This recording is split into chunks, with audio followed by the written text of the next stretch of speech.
I booked an entire Airbnb for the weekend. But at 2 a.m., someone started turning the handle from the other side. I booked the Airbnb for a short weekend trip outside of Nashville. I'd spent a few days in the city visiting friends, bars on Broadway, late nights, constant noise, and I wanted something quieter before driving home. Just 2 nights somewhere calm, where I could reset. The listing was for a small single-story house in a residential neighborhood about 30 minutes outside the city. It was listed as an entire place, had dozens of 5-star reviews, and the host was a superhost. The photos showed a clean, modern space, neutral colors, nothing flashy but comfortable. It felt safe, normal. When I arrived in the early evening, everything matched the listing perfectly. The house sat on a quiet street, lined with similar homes, trim lawns, parked cars, porch lights already on, no foot traffic, no noise. The lockbox code worked on the first try. Inside, it felt empty in the way short-term rentals often do. The living room had a couch, a coffee table, and a mounted TV. No family photos, no books, no signs anyone actually lived there. The kitchen looked recently cleaned. No dishes in the sink, no food in the fridge besides a bottle of water with a welcome note taped to it. The bedroom had crisp sheets and neatly folded towels laid out like a hotel. It didn't feel like anyone had been there recently. While unpacking, I walked down the short hallway toward the bathroom. There were 3 doors total, bedroom, bathroom, and one more at the end of the hall that I hadn't really noticed before. That door was locked. At first, I assumed it was a storage room or maybe a utility closet. I'd stayed in rentals like that before, where the owners locked off a supply room or personal space. The door didn't look any different from the others. Same paint, same handle, same height. I didn't think much of it. I ordered takeout, watched TV, and tried to unwind. Before going to bed, I double-checked that the front door was locked, something I always do in unfamiliar places, then turned off the lights and climbed into bed. The house was silent except for the low hum of the air conditioning. Sometime around 2 a.m, I woke up suddenly. At first I didn't know why. No nightmare, no loud noise. Just that jolt of being awake when your body tells you something changed. Then I heard it. A faint clicking sound. It wasn't loud. It wasn't continuous. Just a single click, followed by silence. I lay there staring at the ceiling, listening. A few seconds passed. Then it happened again. The sound was coming from the hallway. It reminded me of the sound a door makes when someone slowly turns the handle, testing it, not forcing it, just enough to see if it would move. My heart started beating faster. I told myself it had to be the house settling. That explanation made sense. Still, I didn't get out of bed. I stayed perfectly still, barely breathing, waiting for the sound to come back. After a few minutes, it stopped completely. No more clicks, no footsteps, nothing. Eventually, exhaustion won out, and I fell back asleep. The next morning, sunlight filled the bedroom. Nothing else had happened. I made coffee, scrolled through my phone, and tried to shake the unease. Before heading out for the day, I paused in the hallway again and looked at the locked door. It looked the same. Still, curiosity got the better of me. I messaged the host and asked what the locked room was used for. He replied within minutes, "Oh, that room isn't part of the rental. Please don't worry about it." The response was polite, friendly even, but it didn't really answer the question. If it wasn't part of the rental, why was it inside the house? And why wasn't it mentioned anywhere in the listing? I didn't push it. I told myself I was overthinking things. I spent the day back in Nashville with friends. By late afternoon, I decided to grab my things and check out early instead of staying another night. The feeling from the night before hadn't fully gone away. As I walked down the hallway one last time, something caught my eye. Near the handle of the locked door were faint scuff marks.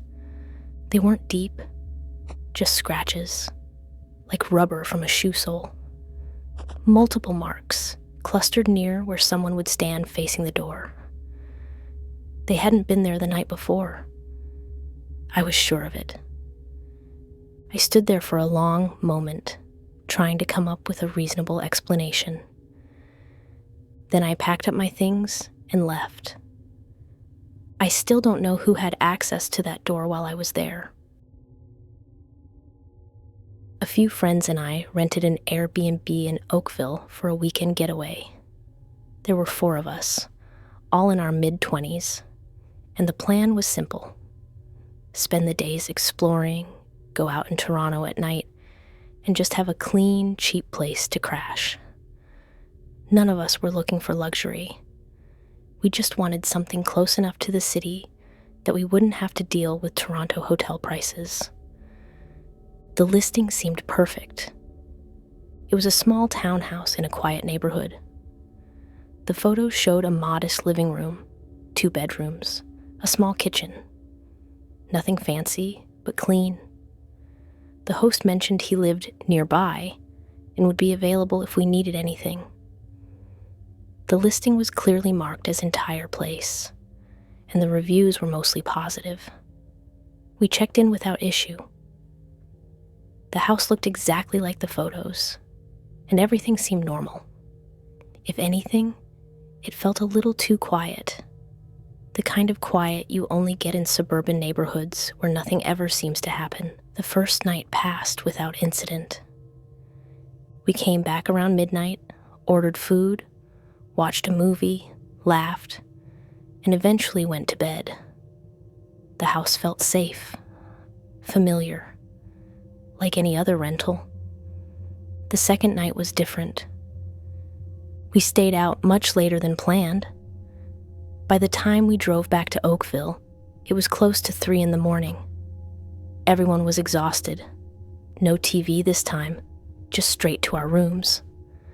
I fell asleep almost immediately. I don't know how long I'd been out when something pulled me awake. At first, I thought it was a dream. But then I heard it again. Footsteps inside the house. They weren't loud. They weren't rushed. They were slow and deliberate, like someone walking around a space they knew well. I lay still, listening. My first thought was that one of my friends had gotten up to use the bathroom or grab water, but something felt off. The steps weren't going toward the kitchen or bathroom. They moved down the hallway, paused, then continued. I reached for my phone and checked the time, 5:27 a.m. I glanced at the dresser across the room. Then I heard the door open. Not slam, not creak, open. That's when my stomach dropped. I sat up in bed, heart pounding, and waited. A few seconds passed. Then I heard the door close again. Carefully, quietly, I slid out of bed and cracked my bedroom door open. The hallway light was on. We had definitely turned it off before going to sleep. At the far end of the hallway, near the front door, someone was standing. A man. He wasn't rifling through anything. He wasn't hiding. He was leaning casually against the wall, one foot up, scrolling on his phone like he was waiting for an Uber. He looked completely relaxed. I whispered, "Hello?" He looked up, startled, not scared, just surprised to see me. "Oh," he said casually. "Didn't mean to wake you." I asked who he was. He blinked, then smiled. "I'm the host." I froze. I told him we had booked the entire place, that we were under the impression no one else would be coming in, that it was nearly 5:30 in the morning. He shrugged, still holding his phone. "Yeah, I know. I live close by. I always stop in sometimes, just to check." "Check what?" I asked him why he hadn't messaged us or let us know. He laughed lightly, like I was being overly dramatic. "I didn't think it was a big deal," he said. "I didn't want to wake anyone." That made no sense. He'd already walked through the house, turned lights on, opened the front door. He stood there for another minute, clearly irritated now that he'd been confronted. Then he grabbed his jacket, unlocked the door, and left without another word. I locked the door after he left and stood there shaking. I woke everyone up immediately and replayed the interaction over and over. The calmness, the entitlement, the fact that he'd let himself into a house we were renting while we were asleep. In the morning, we reread the listing carefully. Buried deep in the description, beneath paragraphs about cozy vibes and great location, was one sentence we'd missed. Host may access common areas when needed.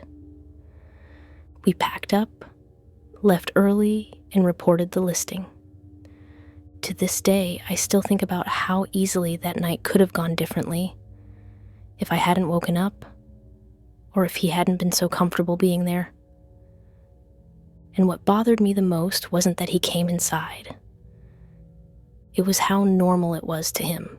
And if you've had a true scary experience, whether it was a creepy stranger, an unsettling coincidence, or something truly paranormal, I want to hear it. Send your story to the email on your screen and check the description box for details. Your experience may be featured in a future video. Let's share the stories that haunt us. See you in the next video.